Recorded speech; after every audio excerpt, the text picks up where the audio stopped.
ಒಂದು ತಿಂಗಳು ಥಿಯೇಟರ್ ಬಂದ್ ಮಾಡುವ ವಿಚಾರ ಫಿಲ್ಮ್ ಚೇಂಬರ್ನಲ್ಲಿ ಹೈ ವೋಲ್ಟೇಜ್ ಮೀಟಿಂಗ್. ಒಂದು ತಿಂಗಳು ಥಿಯೇಟರ್ ಬಂದ್ ಮಾಡುವ ವಿಚಾರಕ್ಕೆ ಸಂಬಂಧಪಟ್ಟಂತೆ ಫಿಲ್ಮ್ ಚೇಂಬರ್ನಲ್ಲಿ ಹೈ ವೋಲ್ಟೇಜ್ ಮೀಟಿಂಗ್. ಪ್ರಮುಖ ನಿರ್ಮಾಪಕರುಗಳು ಸಭೆಯಲ್ಲಿ ಭಾಗಿಯಾಗ್ತಾರೆ. ಚಿತ್ರರಂಗದ ದಯನೀಯ ಸ್ಥಿತಿಯ ಬಗ್ಗೆ ಚರ್ಚೆಯನ್ನು ಮಾಡಲಾಗುತ್ತೆ. ಕನ್ನಡದ ಸ್ಟಾರ್ ನಟರ ಜೊತೆಗೂ ಕೂಡ ಮಾತುಕತೆ. ವರ್ಷಕ್ಕೆ 2 ಸಿನಿಮಾ ಮಾಡುವ ಬಗ್ಗೆ ಚರ್ಚೆ.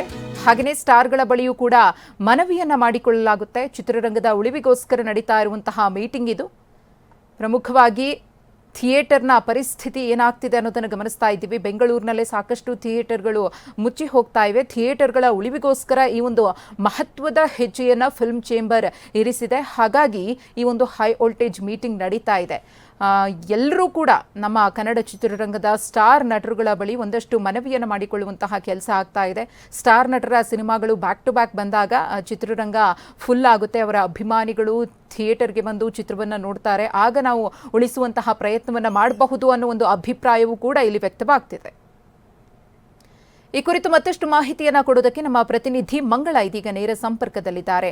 ಮಂಗಳ, ಥಿಯೇಟರ್ಗಳನ್ನು ಉಳಿಸಿಕೊಳ್ಳುವ ನಿಟ್ಟಿನಲ್ಲಿ ಫಿಲ್ಮ್ ಚೇಂಬರ್ ಕೂಡ ಇವತ್ತು ಮಹತ್ವದ ಮೀಟಿಂಗ್ ಅನ್ನು ಕರೆದಿದೆ. ಮೀಟಿಂಗ್ನಲ್ಲಿ ಸಾಕಷ್ಟು ಮಂದಿ ಭಾಗಿಯಾಗಿದ್ದಾರೆ. ಯಾರ್ಯಾರಿದ್ದಾರೆ, ಏನ್ ನಿರ್ಧಾರ ಆಗುತ್ತೆ ಅಂತ?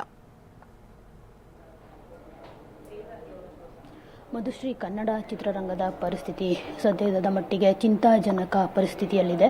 ಯಾಕಂದರೆ ಥಿಯೇಟರ್ಗಳು ಖಾಲಿಯಾಗಿವೆ. ಯಾಕಂದರೆ ಸ್ಟಾರ್ ನಟರ ಸಿನಿಮಾಗಳು ಥಿಯೇಟರ್ಗೆ ಬರ್ತಾ ಇಲ್ಲ. ಜೊತೆಗೆ ಸ್ಟಾರ್ ನಟರುಗಳು ಏನು ವರ್ಷಕ್ಕೆ ಒಂದೇ ಸಿನಿಮಾ ಮಾಡ್ತಿದ್ದಾರೆ. ಕೆಲವೊಬ್ಬರು ಅಂದರೆ ಯಶ್ ಆಗಿರ್ಬೋದು, ಬೇರೆ ನಟರಾಗಿರ್ಬೋದು, ಅವ್ರು ಯಾರೂ ಕೂಡ ಸಿನಿಮಾಗಳೇ ಮಾಡ್ತಾ ಇಲ್ಲ. ಅವರ ಸಿನಿಮಾಗಳೇ ಬಂದೇ 3-4 ವರ್ಷಗಳಾಗಿದೆ. ಹೀಗಾಗಿ ಥಿಯೇಟರ್ಗಳು ಜನರಿಲ್ಲದೆ ಬಣಗುಡ್ತಿವೆ. ಜೊತೆಗೆ ಬೇರೆ ಸಿನಿಮಾಗಳು ಕೂಡ ಬರ್ತಾ ಇಲ್ಲ. ಹೀಗಾಗಿ ಕನ್ನಡ ಚಿತ್ರರಂಗದಲ್ಲಿ ನಾವೆಲ್ಲರೂ ನೋಡಿರೋ ಹಾಗೆ ಸಿನಿಮಾಗಳನ್ನು ಅಂದರೆ ಈ ಮುಂಚೆ ರಿಲೀಸ್ ಆಗಿ ಹಿಟ್ಟಾಗಿರುವಂಥ ಸಿನಿಮಾಗಳನ್ನು ರಿಲೀಸ್ ಮಾಡುವಂಥ ಪ್ರಕ್ರಿಯೆ ಸದ್ಯಕ್ಕೆ ನಡೀತಾ ಇದೆ. ಹೀಗಾಗಿ ಏನು ಇದು ಬರೀ ಸ್ಯಾಂಡಲ್ವುಡ್ನ ಅಷ್ಟೇ ಅಲ್ಲ, ಬೇರೆ ಚಿತ್ರರಂಗದಲ್ಲೂ ಕೂಡ ಇದೇ ರೀತಿಯ ಪರಿಸ್ಥಿತಿ. ಹೀಗಾಗಿ ಈಗ ಆಲ್ರೆಡಿ ತೆಲಂಗಾಣದಲ್ಲಿ 10 ದಿನಗಳ ಕಾಲ ಏನು ಚಿತ್ರಮಂದಿರಗಳನ್ನು ಬಂದ್ ಮಾಡಿದರು. ಹೀಗಾಗಿ ಕನ್ನಡ ಚಿತ್ರರಂಗದಲ್ಲೂ ಕೂಡ ಅದೇ ನಿಯಮವನ್ನು ಪಾಲಿಸಬೇಕು ಅಂತ ಹೇಳ್ಬಿಟ್ಟು ಇಲ್ಲೂ ಕೂಡ ಚಿತ್ರರಂಗವನ್ನು ಬಂದ್ ಮಾಡ್ತೀವಿ ಅನ್ನೋ ಒಂದು ಧ್ವನಿ ಕೇಳಿ ಬಂದಿತ್ತು. ಆದ್ರೀಗ ಈ ಬಗ್ಗೆ ಫಿಲ್ಮ್ ಚೇಂಬರ್ನಲ್ಲಿ ಇವತ್ತು ಹೈ ವೋಲ್ಟೇಜ್ ಮೀಟಿಂಗ್ ಆಗ್ತಿದೆ. ಇವತ್ತು ಏನು ಕನ್ನಡ ಚಿತ್ರರಂಗದಲ್ಲಿ ಸಕ್ರಿಯ ನಿರ್ಮಾಪಕರಿದ್ದಾರೆ ಅವರನ್ನು ಕರೆದು ಸಭೆ ಮಾಡಲಾಗ್ತಿದೆ.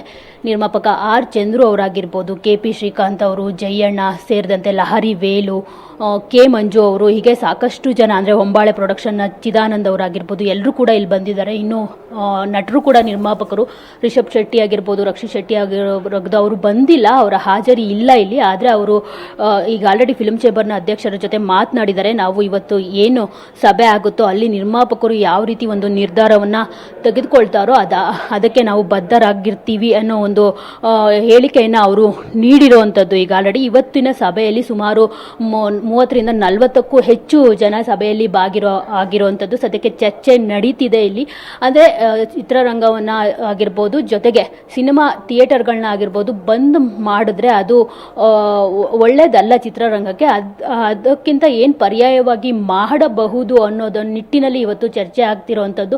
ಅಂದರೆ ಹೀರೋಗಳನ್ನ ಕರೆಸಿ ಅವ್ರಿಗೆ ವರ್ಷಕ್ಕೆ 2 ಸಿನಿಮಾಗಳನ್ನ ಮಾಡಿ ಅಂತ ಅವ್ರಿಗೆ ಮನವಿ ಮಾಡೋದು. ಅದರ್ವೈಸ್ ಯಾವ ರೀತಿ ಪ್ರೇಕ್ಷಕರನ್ನ ಥಿಯೇಟರ್ಗೆ ಕರೆಸಬೇಕು, ಯಾವ ನಿಟ್ಟಿನಲ್ಲಿ ಕೆಲಸ ಮಾಡಬೇಕು, ಇದಕ್ಕೋಸ್ಕರ ಇಡೀ ಚಿತ್ರರಂಗ ಒಗ್ಗಟ್ಟಾಗಿ ಸೇರಿಕೊಂಡು ಅನ್ನೋದ್ರ ಬಗ್ಗೆ ಇವತ್ತು ಚರ್ಚೆ ನಡೀತಿರುವಂಥದ್ದು. ಇದಾದ ನಂತರ ಚಿತ್ರರಂಗದ ಅಂಗಸಂಸ್ಥೆಗಳಾದ ಪ್ರದರ್ಶಕರು ಮತ್ತು ವಿತರಕರು, ಹಾಗೆ ಕಲಾವಿದರು, ನಿರ್ದೇಶಕರ ಎಲ್ಲರನ್ನೂ ಕರೆದು ಅವರನ್ನು ಕೂಡ ಸಭೆ ಮಾಡಿ ಅವರುಗಳು ಏನು ಹೇಳ್ತಾರೋ ಅದ್ರ ಮೇಲೆ ಒಂದು ತೀರ್ಮಾನಕ್ಕೆ ಬರ್ತಾರೆ. ಅದಾದ ನಂತರ ಏನು ಥಿಯೇಟರ್ ಬಂದ್ ಮಾಡ್ತಾರಾ ಇಲ್ವಾ ಅನ್ನೋದು ಗೊತ್ತಾಗಲಿದೆ.